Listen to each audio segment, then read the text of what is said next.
95% of beer is water. If you buy a bottle of vodka at 40%, 60% of that is basically water. We use a lot of water in our process for sure, because we're making beer, wine, cider, spirits, and all of those things use a lot of water. And so we've had to transition. With the refrigerators going down, no electricity, we lost everything we tried to keep cold. So all of our botanicals, specifically hops in the beer making industry, as those things get warm, the integrity of them goes down very, very quickly. We lost all of our yeast, liquid cultures in particular.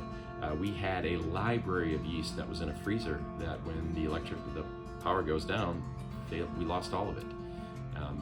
The losses that we've had we're still finding things that we can't use anymore. With adaptation, because we don't have potable water right now, the process of making beer, the process of making distillates makes things potable.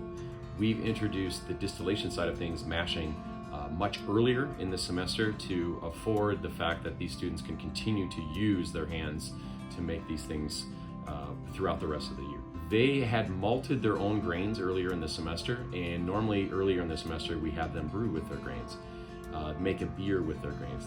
This time we're actually turning them into whiskey because of the water situation. So they're out there mashing in their grains, they're gonna turn it into a wash, they'll ferment it out, and then the following week we'll distill those things. The thing that we're actually looking at is the flavor profiles of what we're making, how that's affected by the non-potable water that we're using.